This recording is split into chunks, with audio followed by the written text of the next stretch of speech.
Good morning students, welcome to your BEd first year class, जिसमें आज हम शिक्षा की अवधारणा के तहत सांस्कृतिक विरासत को पढ़ेंगे। सांस्कृतिक विरासत होता क्या है?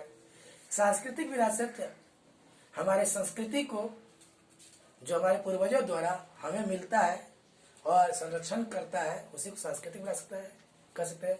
सांस्कृतिक विरासत के बिना मनुष्य की कल्पना भी नहीं कर सकते हैं, क्योंकि वो मनुष्य जाति जो है ढोर डांगर या जानवरों के समान हो जाएगा अगर अपनी विरासत को सही से समझ नहीं पाएगा। शिक्षा संस्कृति में किस प्रकार संबंधित है और किस प्रकार उसके उन्नयन करती है, यह निम्नलिखित रूप से स्पष्ट किया जाता है। शिक्षा मुख्य रूप से किसी जाति की संस्कृति परंपरा की निरंतरता को बनाए रखने में सहायता प्रदान करती है। शिक्षा संस्कृति को न केवल बनाए रखती है वरन उसके उन्नयन में भी सहायता प्रदान करती है। शिक्षा संस्कृति को नष्ट नहीं होने देती है, नष्ट होने से बचाती है। स्पष्ट है कि शिक्षा के अभाव में विश्व के अनेक जातियों की संस्कृति परंपराएं नष्ट हो गई है, जैसा कि ऑस्ट्रेलिया तथा अमेरिका को आदिम जातियों के साथ हुआ था। इस प्रकार की ही प्रत्येक प्रगतिशील समाज अपनी सांस्कृतिक विशेषताओं की रक्षा स्वयं करने की व्यवस्था करे तो ज्यादा अच्छा है। स्पेस रिपोर्ट में कहा गया है, विद्यालय वह साधन प्रदान करते हैं जिसके द्वारा राष्ट्र का जीवन अखंड रूप से एक पीढ़ी दर पीढ़ी चलता रहता है।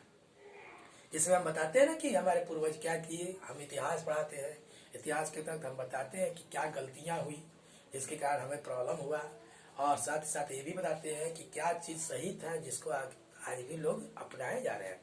किसी समाज में संस्कृति को एक पीढ़ी से अगली पीढ़ी में हस्तांतरित करने में शिक्षा का विशेष योगदान होता है। साधारण व समान रूप से जन साधारण संस्कृति की अनेक बातें सीखता है, किंतु संस्कृति के महत्वपूर्ण तथ्य अध्यापक द्वारा ही बनाए जाते हैं। शिक्षा का यह कार्य समाज के सांस्कृतिक मूल्यों और व्यवहारों के प्रतिमानों को अनेक तरुण और समर्थ सदस्यों को हस्तांतरित करना होता है। अतीत काल से ही भारतीय समाज में संस्कृति धर्म प्रधान रही है। भारतीय संस्कृति में जिस धर्म में हम बात करते हैं वह न केवल उच्च आदर्शों पर ही आधारित है वरन समाज की व्यवस्था ही धर्म पर आधारित है। धर्म पर आधारित इस सामाजिक व्यवस्था में हम वर्ण धर्म की बात करते हैं, जिसमें ब्राह्मण धर्म, ज्ञान और कुल धर्म को सम्मिलित करते हैं। वर्ण समुदाय की भी बातें इसमें करते हैं। भारतीय संस्कृति में धर्म की विस्तृत व्याख्या की गई है। भारतीय दर्शन के अनुसार जो कुछ भी धारण करने योग्य है वही धर्म में आता है। यह धर्म लोक परलोक दोनों के निर्माण की बात करती है, जिससे अधिकाधिक जनहित हो वही धारण कर रखने योग्य चीजें हैं या कर्तव्य प्रधान की बातें करते हैं।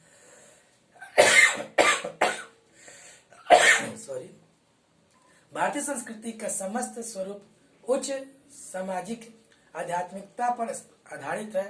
भारतीय समाज की व्यवस्था का दूसरा महान गुण पुरुषार्थ है। भारतीय दर्शन में 4 पुरुषार्थ बताया गया है: धर्म, अर्थ, काम, मोक्ष। फिर से सुनिएगा, धर्म, अर्थ, काम, मोक्ष 4 है। जिस धर्म की व्याख्या का वर्णन भारतीय संस्कृति में किया गया है वह मानव धर्म है।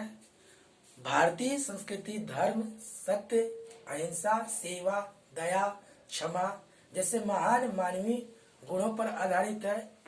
इसके लिए इसे मानव धर्म कहते हैं। दूसरा, अर्थ। भारतीय दर्शन मनुष्य के लौकिक तथा परलौकिक दोनों ही प्रकार के कल्याण की बात करती है। धर्म से परलोक सुधरता है और अर्थ से लोक। भारतीय संस्कृति इस लोक को सुधारने के लिए सत्कर्मों से पुरुषार्थ की आवश्यकता अनुसार अर्थोपार्जन की बात स्वीकार करती है, मतलब पैसे कमाने की बात होती है। अर्थ पाप मार्ग से कमाया जाए, वह पुण्य की कमाई हो, मतलब जो है पाप के मार्ग से न कमाया जाए तो वो पुण्य है, अगर पाप के कमाया गया तो क्या है, पाप है। काम पुरुषार्थ का तीसरा प्रमुख काम है। काम के से तात्पर्य है प्रेम, सुख, आनंद। अतः काम की तृप्ति के लिए विवाह संस्था का विकास किया जाता है, वैवाहिक संबंधों की बात की जाती है। भारतीय शिक्षा एवं संस्कृति शिक्षा का भारत में सामाजिक परिवर्तन की समस्या दर्शन में केवल यौन की काम नहीं है, अपितु विभिन्न ज्ञानेंद्रियों को साधने का भी काम है, या साधनों से आनंद की अनुभूति प्राप्त करना भी कार्य है। यह सब काम में आता है। मोक्ष, इसे अंतिम पद माना जाता है। मोक्ष ही अंतिम तथा चरम लक्ष्य है, जिसकी प्राप्ति के प्रयास मनुष्य के करने चाहिए। वेदों में ब्रह्म निभाग को ही जीवन का चरम आनंद बनाया जाता है। जब झूठा ज्ञान, अज्ञान, लालच, व्यसन, सुख दुख का उत्तरोत्तर विलीनीकरण हो जाए तो वह ही मोक्ष है। मोक्ष ही मानव जीवन की चरम स्थिति है। शिक्षा समाज के संरक्षण तथा उन्नयन के लिए कार्य करती है। अब इसमें देखते हैं कैसे संस्कृति का हस्तांतरण करती है।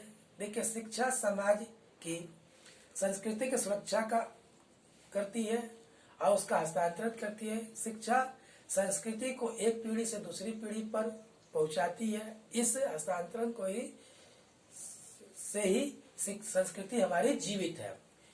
इससे संस्कृति नष्ट नहीं होती है और उसका अस्तित्व बनाए रखा जाता है।